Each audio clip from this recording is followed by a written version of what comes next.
मैत्रिणींनो, कसे आहात सगळे? मजेत ना? मी पण खूप मजेत आहे. आणि इकडे माझ्याकडे तुम्ही बघू शकता, हे आहे एवढं मोठं बेलफळ. आणि मी हे पहिल्यांदाच बघितलं की एवढं मोठं पण बेलफळ असतं. आणि मी जेव्हा कोपरगावचा माझा व्हिडिओ आहे बघा, तर त्या व्हिडिओमध्ये मी शुक्राचार्य मंदिरात गेली होती. तर भारतातलं एकमेव जे मंदिर आहे, तर तिथे मोठी शंकराची पिंड आहे. तर तिकडे बेल फुलं वगैरे विकायला असतात. तर तिकडे मला हे दिसलं आणि मी त्या बाईला विचारलं की आंटी हे काय आहे? तर ते बोलले बेल आहे. मी म्हटलं नाही, बेलफळ तर छोटं असतं ना. आता साहजिक मी जेवढे पण कधी बेलफळ घेतले असेल किंवा वायला वगैरे, तर ते एकदम छोटी असतात. तर तिला म्हटलं नाही आंटी, तुम्ही हे बेलफळाच्या नावाखाली दुसरं काही पण विकू नका. हे मला नाही वाटत की बेलफळ आहे. म्हणे अगं दीदी, आम्ही खोटं कशाला बोलू, आम्ही देवाच्या दारामध्ये बसतो. तर हे जे आहे हे बेलफळच आहे, फक्त याच्यामध्ये प्रकार असतात. प्रकार म्हणजे काय? तर बेल जो असतो म्हणजे एक छोटा असतो आणि एक मोठ्या पानांचा असतो. छोट्या पानांचा असा नाजूक येतो आणि मोठ्या पानांची मोठी मोठी पानं असतात त्याला. आणि तो थोडासा असा रफ असतो, जाड असतो. आणि छोटा जो असतो तर त्याला मीडियम साईजची पानं किंवा कवळी पानं येतात. पण याला जे आहे तर ती एकदम मोठी आणि रफ असा बेल येतो. तर मी जेव्हा तिला हे विचारलं त्यानंतर मला उत्सुकता वाटली. मग मी विचारलं की तुम्ही हे केवढ्याला विकताय? तर तिने मला किंमत सांगितली. तर मी एकदम नाही का अरे वा किती भारी असं म्हटलं. तर तिने मला हे फक्त 10 रुपयात दिले. ती बोलली की फक्त 10 रुपयामध्ये आहे. आणि तिच्याकडे हे एकच होतं, बाकी सगळी छोटी छोटी होती, ती पण 10लाच होती. ती बोलली तुला घ्यायचं तर घे, 10 रुपयात घेईन. तर पण मी तिला बोलली की मी हे बघा इथे थोडं टिचलेलं आहे, तडा गेली आहे त्याला. तर मग तिला म्हटलं मी का ग बाई असं का, म्हणजे ते टिचलंय ना, मग ते तसं तुम्ही व्हायला ठेवता तर चालतं म्हणे. तुम्ही असं काही नाही, तुमची भावना श्रद्धा जी आहे ती महत्वाची आहे. आणि चला तर मग आज मी आहे ना, मी ते घेऊन आले आणि मला आहे ना त्याचे झाड लावायचे, रोपं तयार करायचे. तर मी असे काही बघा माझ्याकडे आहे ना पिशव्या आहेत, ज्या मी साठवून ठेवल्या आहेत छोट्या छोट्या. अशा 5-6 पिशव्या आहेत. सुरुवातीला मी 5-6 रोपं तयार करीन. ती अगदी छान व्यवस्थित आली तर मी पुढची रोपं लावणार आहे. तर मी आज ते जे झाड लावणार आहे तर मी ते कसं लावते हे सगळं मी तुमच्यासोबत शेअर करणार आहे. शेवटपर्यंत बघा. मी हे बिया काढून बेलफळामधून आणि मी ते कसं लावणार आहे ते. तर सर्वात प्रथम आपण याला फोडून घेऊया. शिवा ए गमत. आता बघा याला ऑलरेडी टीच गेलेलीच आहे. घाबरली तू, घाबरली. ह्या आतमध्ये त्याला थोडी बुरशी आलेली आहे.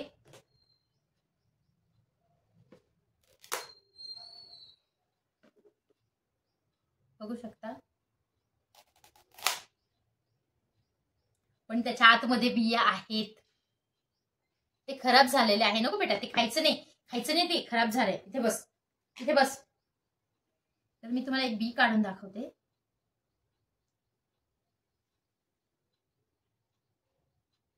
तुम्ही बघू शकता.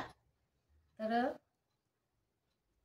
अशा खूप साऱ्या बिया यामध्ये आहे आणि हे प्रॉपर पिकलेलं आहे.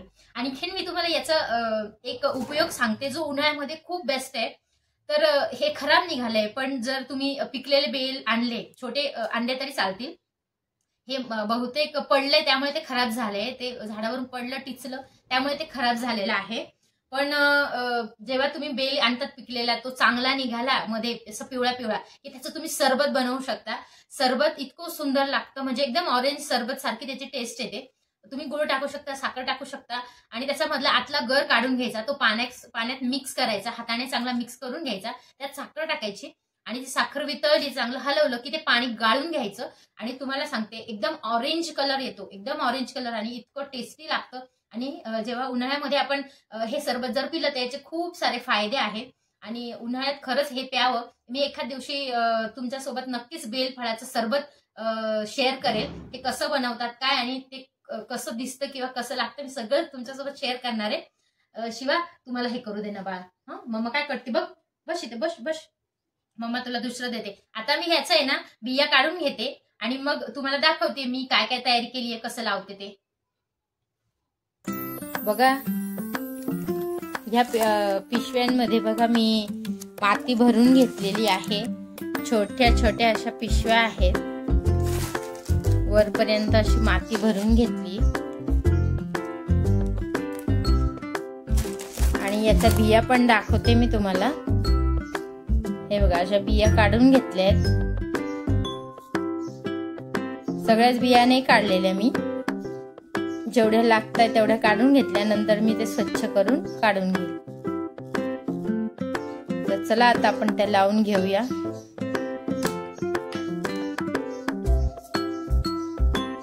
तर तुम्हाला याच्यामध्ये थोडंसं पाणी ओतून घ्यायचंय, जेणेकरून ज्या माती आहे जी तिचे खडे खडे आहे, असे खडे खडे आहे आणि काळी माती एकदम सुकलेली आहे, थोडं पाणी घालून घेते त्याच्यामध्ये आणि मग ते नरम होईल आणि मग त्याच्या बिया लावायच्या आहेत.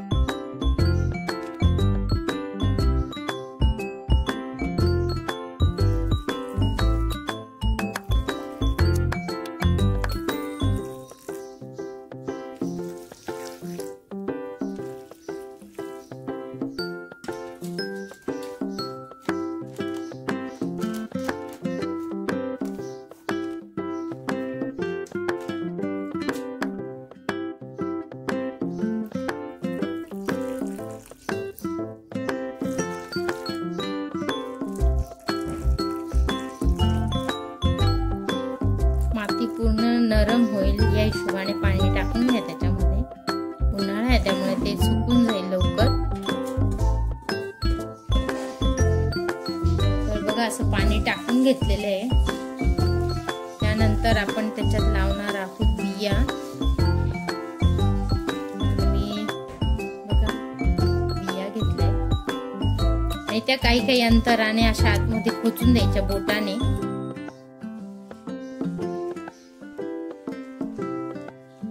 त्याच्यावर माती लावायची, परत त्या खोचायच्या, माती लावायची.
आता तात्पुरतं मी इकडे ठेवले आहेत आता ते, आणि उद्या आहे ना उन्हामध्ये ठेवेल. जेव्हा गॅलरीत सकाळी सकाळी ऊन येतं ना तेव्हा उन्हात ठेवायचं. पटकन ज्या बिया आहेत तर त्यांना कोंब येतात.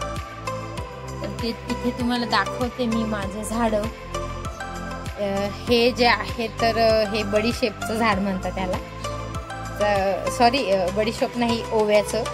ओवा फ्लेवर लागतो याच्या पानांची चव. याचे भजे पण करतात.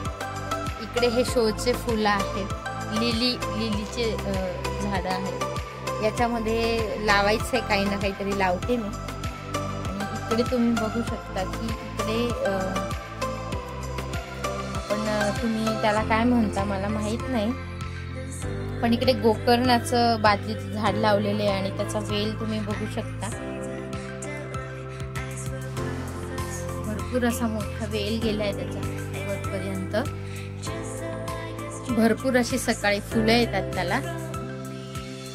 इकडे लावलं आहे, कटिंग केली आहे. पांढरा गुलाब होता, त्याला फुलंच येत नव्हती म्हणून तो कट केला. हा वेली गुलाब आहे आणि याच्या शेजारी आहे बटन गुलाब. बटन गुलाब बघ किती सुंदर. तर या बटन गुलाबाची खासियत अशी आहे की ह्याचे फुलं 15 दिवस एक फुल टिकतं, जर तोडलं नाही तर. इतके सुंदर फुलं येतात याला, बघू शकता. आणि याच्यामध्येच मी लावलं आहे मिरचीचे रोपं. हे रोपं नंतर काढून घेईन मी आणि मी दुसरीकडे लावतो, कारण मिरची जी असते तर ती रोपं तयार करून दुसरीकडे लावायची असते तरच तिला मिरची येते. तर याच्यामध्ये सासूबाईंनी बिया टाकून लावून घेतलेली आहे मिरची. याच्या शेजारी आहे हा राणी कलरचा गुलाब आहे. याला बटन गुलाब टाईपच आहे हा, खूप सुंदर फुलं येतात याला. सध्या आईंनी म्हणजे सासूबाईंनी खूप कटिंग वगैरे केली आहे त्याची, अजूनमधून कटिंग केली की खूप कळ्या लागतात. आता बघा याची कटिंग केली होती तर याला बघा किती कळ्या लागल्या. इकडे लावलंय मी जास्वंद. मी याची एकच काडी लावली होती पण त्याचं खोड बघा तुम्ही किती जाड झालंय. ते खोड बघा किती स्ट्रॉंग आणि जाड झालंय आणि त्याला पण भरपूर असं माझ्या व्हिडिओमध्ये तुम्ही फुलं बघत असाल असं सुंदर जास्वंदीचं फूल येतं. आणि इकडे जे मी लावलं आहे तर ही वरची बादली आहे, हे याच्या शोचं आहे. खालची जी बादली आहे तर त्याच्यामध्ये ते लावलं आहे आणि त्याचं फूल बघू शकतो जाड झालंय ते. हा आहे वेली मोगरा. वेली मोगरा आहे आणि तुम्ही त्याला बघू शकता की किती कळ्या आलेल्या आहेत. भरपूर अशी फुलं निघतात त्याला. त्याची फुलं तुम्हाला दाखवते. हा वेली मोगरा आहे, सुंदर फुलं आहे. सकाळी आईने तोडली पण आईला ही दिसलीच नाही वाटतं. आतमध्ये पानांची लपलेली होती आहे. आणि इकडे तुम्ही बघू शकता की आम्ही घरटे लावलेले आहे चिमण्यांसाठी. ते चिमण्या पण आणि हे आहे शोचं झाड. इकडे पण आपण बांबू ते आहे. इकडे सासूबाईंनी आजच लावले शेवंती. हे मी विकत आणलं होतं बघा, मी एका व्हिडिओमध्ये दाखवलं पण विकत आणलेलं होतं. हे जवळजवळ 40 रुपयाचं होतं. आणि हे आहे कृष्ण कमळ. पण त्याला नवीन नवीन 2 फुलं आली आणि परत फुलंच आली नाही. सासूबाई बोलल्या बघून नाही आपण कट करू त्याला. छान फुटलं आहे ते, परंतु बऱ्यापैकी फुटलं आहे.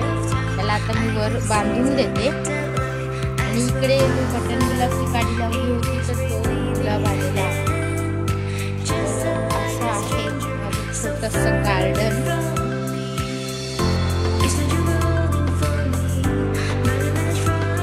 तर मैत्रिणींनो कसं वाटलं माझं छोटंसं गार्डन. आणि तुम्हाला तर कळलंच असेल की बेलाच्या बिया ज्या असतात त्या कसं लावायचं किंवा बेलाचं रोप आहे ते कसं उगवायचं. तर मी नंतर जेव्हा बेलाच्या बियांना कोंब येईल किंवा त्याला पानं फुटतील तेव्हा मी तुम्हाला दाखवेलच की ते कसं उगलं आहे. तर एका याच्यात मी जवळजवळ 3 ते 4 बिया टाकल्या आहेत. तर त्याच्यापैकी किती उगतात माहीत नाही, पण जर सगळेच उगले तर खूपच छान आहे. तर मैत्रिणींनो कसा वाटला आजचा व्हिडिओ, माझं गार्डन कसं वाटलं गॅलरीमधलं हे नक्की कळवा. कमेंट करा, लाईक करा आणि शेअर करा. तर चला मैत्रिणींनो भेटूया अशा एका नवीन व्हिडिओमध्ये. Bye bye.